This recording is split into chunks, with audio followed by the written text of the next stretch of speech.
Oi, pessoal, tudo bem com vocês? Na aula de hoje eu vou abordar alguns métodos de cultura especiais para poder complementar a nossa última aula, que foi sobre meios de cultura. Para fazer essa aula, eu me baseei na referência Microbiologia de Tortora, 12ª edição. Bora começar a nossa aula? Na aula passada, sobre meios de cultura, para quem não viu, eu estou deixando o card aqui em cima, eu comentei que nem todas as bactérias elas são capazes de crescer em qualquer meio de cultura. Portanto, necessitam de alguns meios especiais de crescimento. E na aula de hoje, nós vamos começar vendo um pouco sobre eles. Primeiramente, vamos abordar sobre os meios e métodos utilizados para o cultivo de micro-organismos anaeróbios. Para quem não sabe ou quer saber um pouco mais sobre os micro-organismos anaeróbios, eu estou deixando um card do vídeo em que eu explico um pouco sobre eles aqui em cima. É só clicar. Mas voltando aos meios de cultura. Cultivar os micro-organismos anaeróbios é um pouco complicado, né? Porque eles são micro-organismos que eles podem ser destruídos quando eles são expostos ao oxigênio. Portanto, né, os meios que são cultivados, eles são meios especiais e eles são denominados de meios redutores. Eles vão conter ingredientes que possuem a capacidade de se ligarem ao oxigênio dissolvido, né, e o eliminar do meio de cultura. Esses meios também, geralmente, eles são armazenados em tubos de ensaio comuns, mas eles têm que estar firmemente tampados e também devem ser aquecidos antes de ser utilizados, também com o intuito de eliminar esse oxigênio que está sendo absorvido.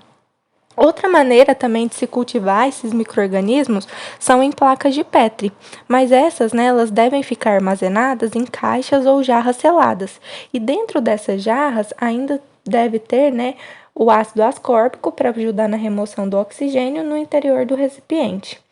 Alguns laboratórios também que trabalham frequentemente com esses micro-organismos, eles utilizam também uma câmara anaeróbia, que vai possuir aí 85% de nitrogênio, 10% de hidrogênio e 5% de dióxido de carbono. E ela vai ser equipada também com sistemas de transferência, né, para a introdução das culturas e dos materiais. Como eu também comentei na aula passada, também existem bactérias que não são capazes de crescer em nenhum meio de cultura. Essas bactérias, elas são geralmente intracelulares obrigatórias. O que isso quer dizer? Isso quer dizer que elas só conseguem se multiplicar dentro de uma célula hospedeira, assim como os vírus, por exemplo. Como essas bactérias elas não são capazes de crescer em meios de cultura de laboratório, quando a gente quer trabalhar com elas, elas devem ser multiplicadas em cobaias.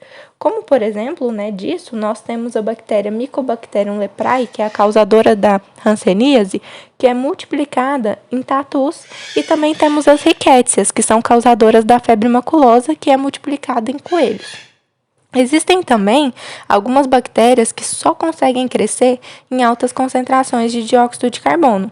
Essas são denominadas de capnofílicas e para cultivá-las, os laboratórios eles necessitam de ter estufas de dióxido de carbono.